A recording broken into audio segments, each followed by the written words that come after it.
Oke Kak, selamat siang. Selamat siang. Sebelumnya perkenalkan nama saya Pepi. Kami Pepi. Pepi. Ya, kami ada 4 orang dari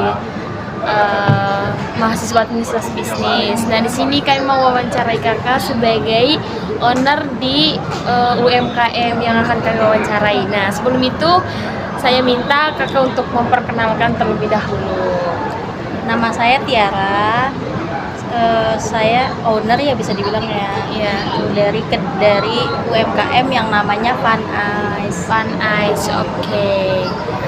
Terus, berarti Fun Ice ini tuh bergerak dalam bidang apa sih Kak?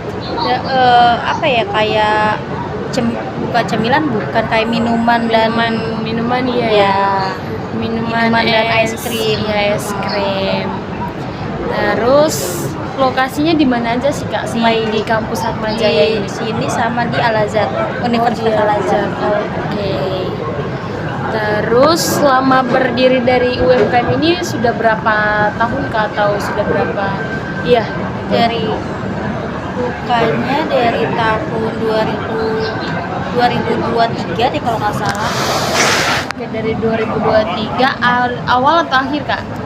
Awal bulan apa ya? Bulan Februari deh kalau nggak salah, apa bulan Maret gitu. Februari. Kayaknya bulan Maret deh. Bulan Maret ya. Maret 2023. Berarti sekarang sudah 3 tahun ya Kak? Iya. Kalau 2026 sudah 3 tahun lebih. 3 tahun berapa bulan itu? 6, tahun. 3 bulan. Sekarang bulan Juli, ya. Juli 4 bulan. Jumlah karyawan di setiap lokasi itu ada berapa Kak? Ada di sana 2, di sini 2, jadi 4. Oke, ada 4 karyawan ya. Berarti di Atmajaya ada 2. Untuk pertanyaan pertama itu bagian orientasi dan pelatihan karyawan. Nah, bagaimana cara Kakak menyambut karyawan baru di hari pertamanya agar dia itu merasa nyaman dan dia itu siap merasa nyaman dengan siapa saja, dan biasanya terlibat dalam mengenalkan aturan serta rekan kerja lainnya kepada mereka. Pertama kalau pas awal di sini itu kan apa ya, pendekatan yang ngobrol aja, tinggal di mana, terus kelahiran tahun berapa, itu kan juga kadang mempengaruhi gimana kita, kadang kalau udah lebih tua gimana kita bersikap, kalau masih muda gimana kita bersikap juga. Terus ya seberjalannya aja sih, karena karyawannya ini yang udah juga masih pada muda, masih anak-anak baru lulus sekolah atau baru lulus kuliah, jadi ya ngobrol santai biasa aja. Paling kalau udah lagi break diselip-selipin, misalkan gimana tinggalnya di mana, atau enggak waktu sekolah kegiatannya gimana gitu sih, ngobrol yang ringan, Yang santai-santai aja ya, yang biasa bikin karyawan itu merasa nyaman gitu. Oke. Terus untuk mengenalkan hal tersebut atau kayak untuk mengajak dia itu siapa saja sih Kak? Selain ownernya sendiri atau selain Kakak sendiri, mungkin karyawan yang sudah lama gitu. Ini untuk maksudnya untuk opreknya atau gimana?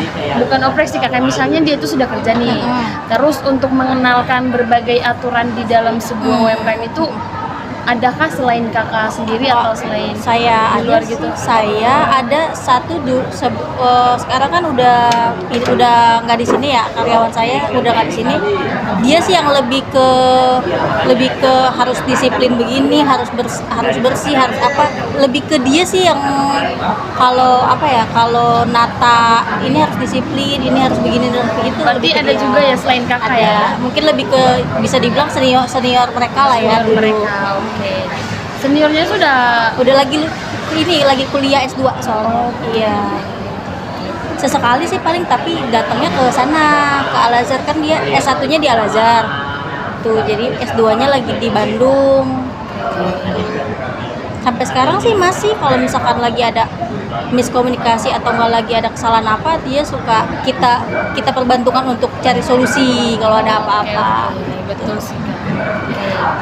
Terus pertanyaan yang kedua, bagaimana kakak menentukan kemampuan apa yang perlu diajarkan kepada karyawan saat ini? Dan setelah diajarkan, bagaimana cara kakak memastikan bahwa hasil kerja mereka itu benar-benar meningkat sesuai harapan atau tujuan dari UMKM kakak? Kalau misalkan di apa namanya di tempatku itu kan yang paling kita ini ketelitian, kebersihan, terus kejujuran, karena kan itu menyangkut jual beli kan, kejujuran. Ya seberjalannya aja sih, paling dikasih tahu ini takarannya segini, ini caranya begini. Terus kalau udah habis kerjain apa kita harus langsung bersih-bersih gitu aja sih. Untuk memastikannya kan karena saya ada langsung di sini setiap hari jadi ya kelihatan. Berarti kakak bisa lihat sendiri Bisa lihat sesuai dengan langsung. profit yang Iya. didapat dari setiap hari ya kan? Pertanyaan yang ketiga, dalam keseharian nih kak, apakah kakak itu lebih sering menggunakan metode belajar sambil bekerja langsung gitu? Dan bagaimana sih cara kakak memberikan masukan jika melihat karyawan kakak itu melakukan kesalahan dalam prakteknya atau dalam dia bekerja untuk membuat minuman, membuat es yang dipesankan oleh konsumen gitu? Kalau misalkan itu ya benar sih, saya belajar sambil praktek langsung ya, karena misalkan ada yang beli layanin aja, kalau minuman ini takarannya segini, kalau misalkan ada miss salah atau apa, misalkan takarannya salah harusnya ini, atau kelebihan gula atau kelebihan susu, itu kan pasti kan mempengaruhi rasa kan, jadi diganti. Jadi jangan dikasih ke customer yang salah, jadi diganti, tapi nextnya takaran ini segini. Terus kalau misalkan lagi free juga suka sekelibet kita tanya, kalau takaran minuman ini semana, kalau ini gulanya semana gitu, karena kan kita banyak ya minumannya ya. Betul kak, betul. Ya pas awal-awal sih agak kadang lupa, tapi lama-lama udah sih, soalnya kan ada catatan juga ya. Jadi kita ada catatan. Jadi kalau misalkan dia lupa ya dia tinggal lihat baru layanin gitu. Tapi udah sejauh ini sih udah nggak salah-salah. Berarti kakak memberikan masukan dengan santai gitu ya, Iya. nggak terlalu menekankan Nggak. karyawan ketika mereka melakukan kesalahan gitu.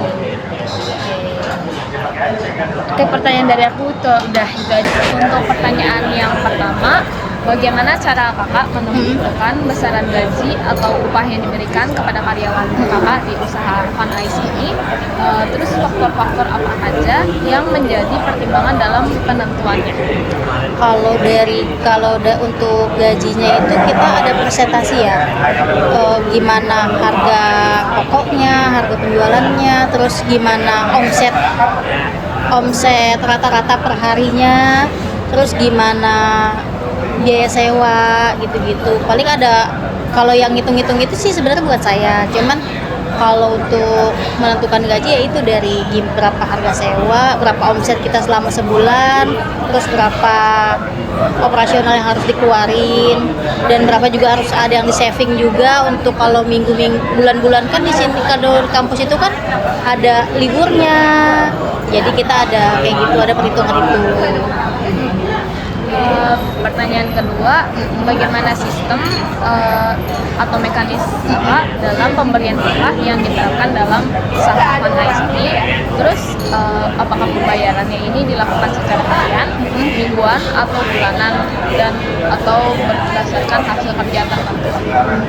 Kalau ini per bulan, iya, jadi gajinya hitungnya per hari. Misalkan dia izin berarti dia nggak dapet hari itu, tapi dikasihnya tiap akhir bulan, tiap tanggal 1, tiap awal bulan.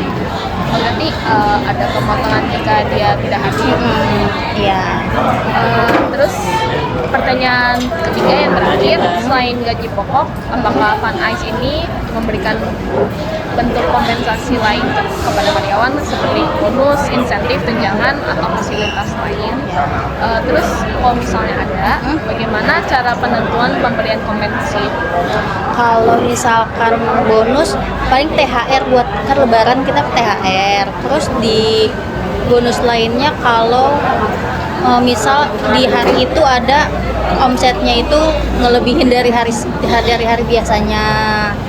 Terus kalau misalkan kayak di bulan-bulan rame yang itu dia omsetnya lebih dari biasanya, itu paling kita kasih bonus. Kira-kira berapa persen dari misalnya ada pencapaian target yang lebih? Paling kurang lebih 10-20% aja sih. Dari aku pertanyaan udah selesai. Gimana sih kakak biasanya menilai kinerja karyawannya di UMKM kakak? Dan apakah ada proses atau tahapan tertentu untuk melakukan penilaian? Kalau untuk melakukan penilaian, jadi kita itu kan sebelum menerima karyawan yang bekerja itu kan kita ada sesi pelatihan, ada sesi istilahnya kalau kita sebutnya magang training ya. Jadi ya kita bisa, kalau untuk hari pertama kalau dia lupa itu kan sebenarnya wajar kan. Cuman kan kita bisa kelihatan dari gimana dia gesit atau enggak, dia males-malesan atau enggak, itu kan bisa kelihatan ya. Jadi dari situ aja sih. Jadi yang masuk ke kita yang udah ke sortir di awal. Oke, pertanyaan kedua, apa aja yang menjadi aspek yang menjadi penilaian kakak terhadap karyawan? Misalkan tadi kakak bilang kayak gesit gitu kan, terus kayak atau kedisiplinan, terus kualitas kerjanya, terus kecepatan kerjanya, tanggung jawab, atau mungkin ada aspek lainnya? Ya apa ya, yang penting kalau yang pertama itu kalau kita nggak menerima yang merokok. Oh ya. Merokok. Terus kedua lebih diprioritasin cewek, karena kan kalau misalkan cowok itu kan itu dia, kalau cowok mayoritas pasti merokok. Dan kalau misalkan untuk kayak hari Jumat gitu kan, kalau yang Islam itu kan dia harus sholat. Sedangkan kalau di saat jam makan siang itu kita lagi rame. Iya, gitu sih. Oke, pertanyaan selanjutnya, gimana sih cara kakak melakukan penilaian tersebut? Apakah berdasarkan pengamatan langsung atau target kerja, mungkin kayak berapa banyak cup yang dijual, atau mungkin ada masukan dari pelanggan, itu gimana melihatnya? Lihat langsung aja sih. Lihat langsung aja ya, karena kakak selalu ada di store ya? Iya. Udah sih, itu aja sih Kak dari aku. Nah, untuk pertanyaan selanjutnya, bagaimana cara Ibu untuk mengajarkan atau melatih karyawan baru agar bisa bekerja dengan baik? Kalau cara mengajarkan, kalau kita lebih ke ya langsung diajarin, misalkan kayak es krim cara nge-scoopnya begini, buat minuman tahapannya harus air dulu, baru ini gitu sih, ngajarin langsung aja gitu. Lalu apakah ada proses pengenalan pekerjaan terlebih dahulu dan apakah kemampuan karyawan pernah dievaluasi setelah bekerja? Itu pengecekan itu pas di awal-awal training ya, dikasih tahu begini. Terus kalau misalkan evaluasi gitu ya, kalau langsung aja sih, nggak yang misalkan seharian kamu salahnya begini, enggak sih. Kalau misalkan di saat dia lagi ngelakuin apa terus salah, langsung kita nih jangan kayak gini, harusnya kayak begini gitu sih, langsung aja. Jadi ya lah, gimana ya, nggak yang terlalu tertata mekanisme ini, jadi ya langsung aja gitu. Karena kan kita jualannya juga kan produk minuman, bukan yang terlalu kayak sistematis buku atau apa kan. Jadi ya udah lebih ke praktek ya gitu. Lalu pertanyaan yang kedua, sebagai pemilik usaha, bagaimana cara Ibu memimpin karyawan dan mengembangkan usaha agar tetap berjalan dengan baik? Misalnya saat menghadapi persaingan atau mencari peluang usaha yang baru. Kalau cara memimpinnya gimana ya, mungkin lebih ke pendekatan ke pembeli itu harus kayak gimana supaya pembelinya nggak yang kapok beli di kita. Terus kalau misalkan ada apa-apa suka nanya sih, gimana ya misalkan kita ada luncurin produk baru atau apa, ini rasanya oke nggak ya, suka tukar pikiran juga, karena kan emang karyawan juga masih muda, jadi minuman produk kita juga kan kalangannya anak-anak muda ya. Jadi gimana ya menurut kalian yang sering juga mungkin nyoba-nyobain minuman-minuman di luar sana. Jadi sharing ini misalkan terlalu ini atau kurang ini gitu aja sih. Terus kalau misalkan suka nanya gimana ya kalau misalkan kita ada mau buka di tempat lain, itu kan juga banyak pertimbangan ya. Kadang kan buka di tempat lain belum tentu juga rame gitu aja sih. Ngobrol lebih ke ya langsung diskusi gitu-gitu sih.